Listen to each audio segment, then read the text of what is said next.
Isang mapagpalang araw sa ating lahat. Ako po si Sarina Espalamat. Ngayon lalahat ko ang natutunan para sa daily devotion na pinamagat ng We are both physical and spiritual parents. No?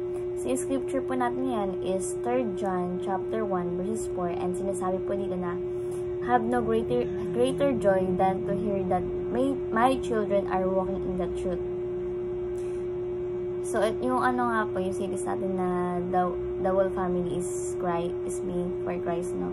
So sinasabi dito na kailangan ng parents na may physical and spiritual parents parehas, no? So yung katuruan po natin ngayon is point 1 is our greatest influence occurs during our children's formative years. So yung matinding impluwensya daw po na magagawa ng magulang natin sa kanilang mga anak ay yung sa kanilang mga anak or katulad kong anak ay yung nangyayaring impluwensya is yung habang nandun sila sa loob ng tahanan. Di ba kapag nasa loob ka ng tahanan, may impluwensyahan ka ng magulang mo kung anong ginagawa nila, kung ano yung naririnig mo, ganun. So yung sinasabi dito na yung anak na mabilis pang ma-impluwensya is nangyayari yun habang bata pa sila. So, para sa magulang, wag daw po hayaan yung mga anak na makapagtapos ng high school, college, na hindi nyo nadidisciple, no, yung inyong mga anak. And, kapag napagtapos yan, na hindi mo nadidisciple, mas talong hindi mapapalapit sa ating Panginoon yung mga anak nyo, or katulad nating mga anak. So, kaya ang pinaka-formative years ng mga anak is habang kasama pa sa loob ng tahanan nila at doon nangyayari yung greatest influence yung sinasabi. Kaya minsan, no, kapag hindi na influensyan yung anak or katulad kong isang anak is paglabas ng tahanan is napapariwara kung ano yung ginagawa nila yung hindi naman dapat gawin, no. So, ayun, hindi sila nagagabayan ng tama ng kanilang magulang and hindi rin sila nadi-disciple, kaya po ganun po sila, napapariwala sila or naliligaw sila ng landas, no?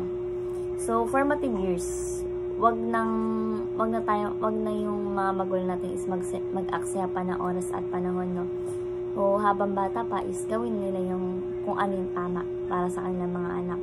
So impluwensya natin sila, lalo na yung mga bagay na patungkol sa ating Panginoon. So, bilang magulang or mga magulang natin dyan na impluwensya natin yung mga anak nyo or katulad kong isang anak na mapalapit sa ating Panginoon sa Kristo. So, point number 2 is our greatest legacy is our love for God, no? For parents, yung dakilang may pamamana ninyo sa inyong mga anak ay yung pagmamahal ng ating Diyos, no? Na walang hanggan. So, greatest legacy na pinakasusi para sa mabuting buhay. Then, kaya pag minahal mo yung greatest gift na binigay sa'yo ni God, yun yung mapapabuti sa'yo, no? Kaya kapag inibig ng mga anak ang Diyos, ang tawag po din is greatest legacy. That's greatest legacy. So, point number 3 is our greatest joy is to know that they walk with God. Ito daw po yung may sarili ng buhay yung mga anak, no? So, nakakausap mo lang and nakikita mo lang daw po through phone na nakikita mo na nagpapatuloy sila sa Panginoon. So that's greatest joy. Ayun po yung parang kaligayahan or kasiyahan na magulang na nakikita mo yung anak mo na tapos and nakay God pa rin, no? Kung successful man yung anak nyo sa buhay, kung wala silang takot sa Diyos, kung wala silang pagmamahal sa Diyos, kung wala silang Diyos sa buhay nila, is wala pa rin silang kaligayahan na matatanggap, no? Lubos ang kaligayahan ng magulang pag alam nila yung mga anak nila is tumalakad sa katuwiran, no? At sa piling na ating Panginoong Jesucristo. Sino ba namang hindi matutuwa na yung anak mo is napapatuloy pa rin with Jesus Christ, di ba?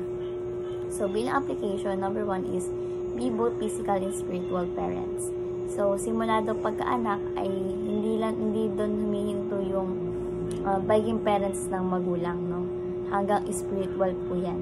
So, and ang pagdidisipulo sa inyong mga anak or sa ating katulad kong anak ay inatas po talaga yan ni God sa mga magulang, no?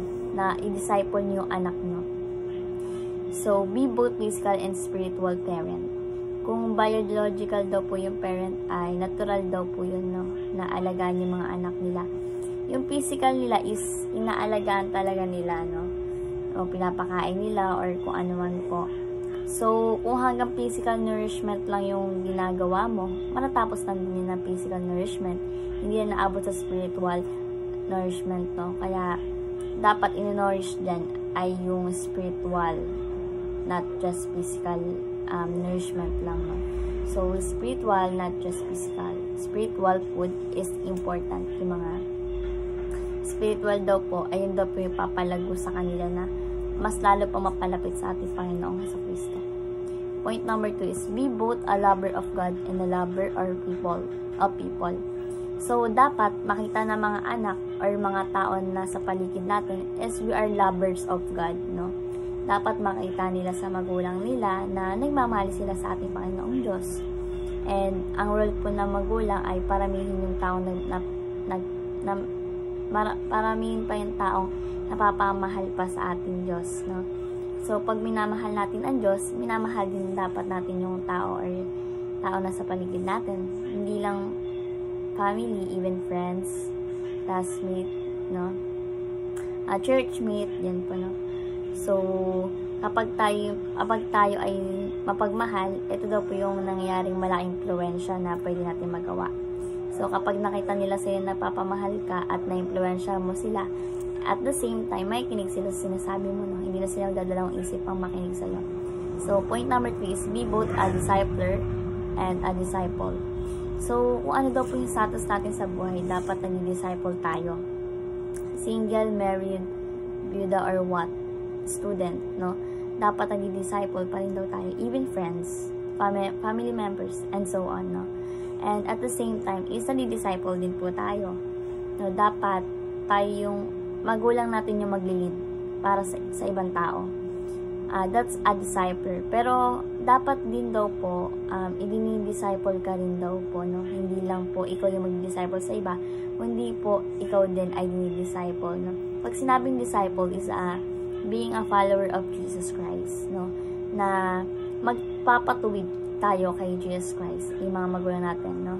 Mayroong maglilid at tumutulong sa atin na lumago pa sa pananampalataya sa ating Panginoong Jesucristo. So, kapag nakita nila yun sa magulang natin, o miski sa atin, is madali sila ma-disciple, madali sila maturuan. Kasi nga nakikita po nila sa atin kung paano gumalaw ang ating Panginoong Jesucristo. So, yun lang po ang kinutunan. Sana ma-apply po natin ito sa habang buhay and ma-share po natin sa iba, no?